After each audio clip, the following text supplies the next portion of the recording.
Hello everyone, welcome back to my channel. I am Disha Rastogi and today we are going to talk about server-side optimization.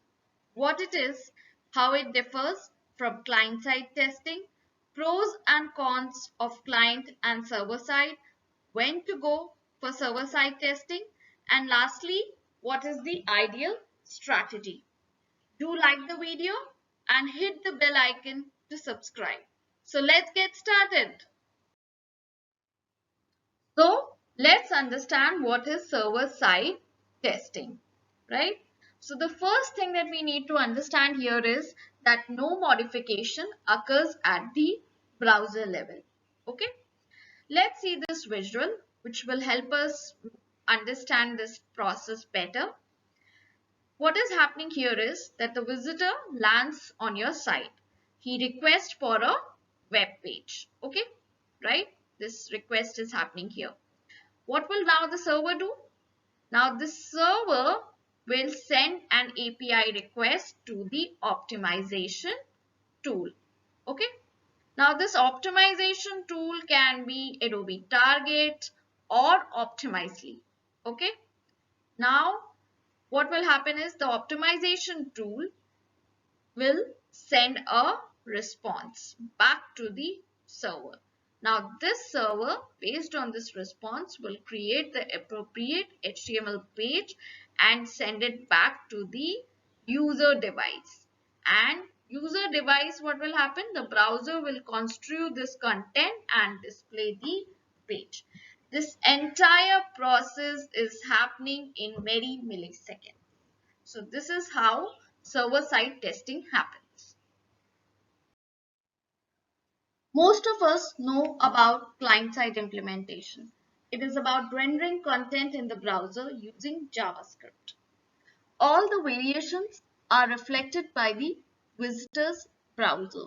Since the changes aren't done on your server and are instead on the visitor's browser, they are called client-side tools. So as you can see in the diagram, it's just client device and then you have the optimization tool, and through JavaScript the page is rendered, and that's the basic idea about client-side implementation. So now we are going to compare server versus client-side implementation and understand the pros and cons of each. The first one is flexibility. Now you get more flexibility with server-side implementation as you have more control when you want to test functionality or complex changes. The next one is robustness. Server-side offers control over deployment regardless of browser problems. So again, this is more powerful, and obviously there is extensive review and QA involved in server-side. So it has to be more robust than client-side. Next is speed. Now in client side, you can test a lot of changes very quickly without much initial investment. There are no code releases or developers required, so that makes rollout faster. Whereas for server side, they have their cycles for code releases, which involve not only development but review, extensive QA, and so on. And developers are also very essential for deploying code to your servers. So that's the speed factor all about. The next one is simplicity. For client side, you have these visual editors which make it super simple for non-technical people to roll out tests. Again, since no code releases and developers not required, the deployment becomes easy. The next one is security. This one is pretty straightforward.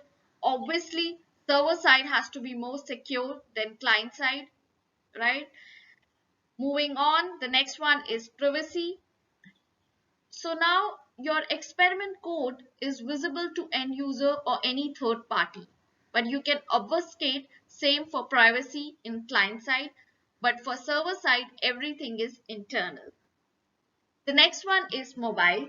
Slower connections and less powerful browsers in many phones mean that client-side JavaScript approaches are at more of a disadvantage on mobile.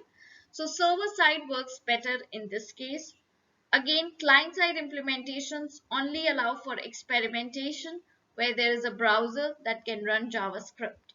Server-side testing is ideal for devices that don't support JavaScript, including smart TVs, gaming consoles, set-top boxes, and IoT devices. So that is how you can see how server side and client side fare, and you can decide for your own specific use case which one will be more beneficial.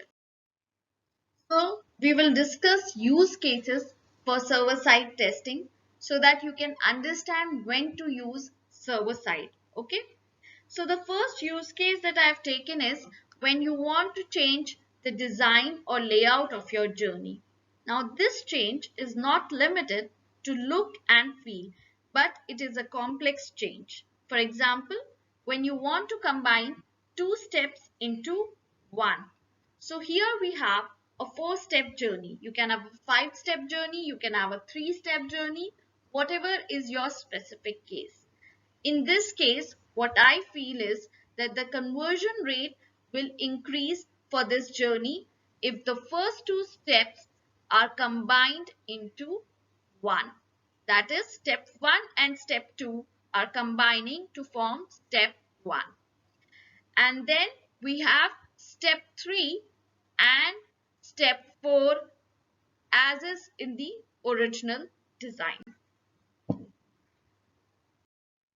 So the next use case that I have taken is when you want to make functionality changes, you want to add new features and see how customers react to it, right?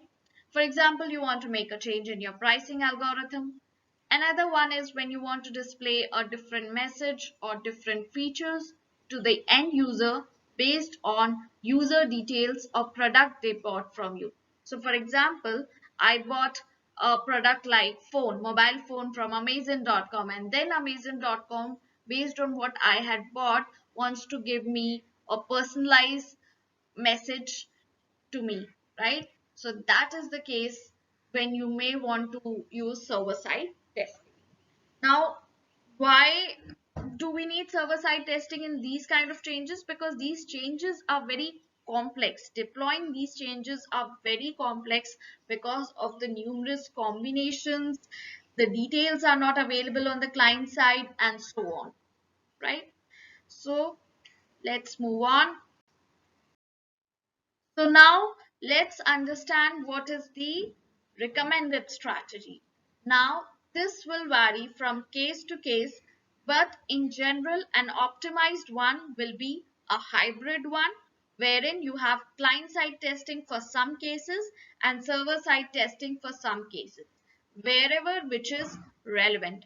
Always remember that client-side testing is beneficial when you want to test around the look and feel. You want to make changes around the look and feel of the site. UI changes. That's specifically when you want to make simple changes. Okay. So that's all for today. Stay tuned in for the next video where we will discuss implementation for server side using Adobe Target. If you find this video helpful, please like and subscribe.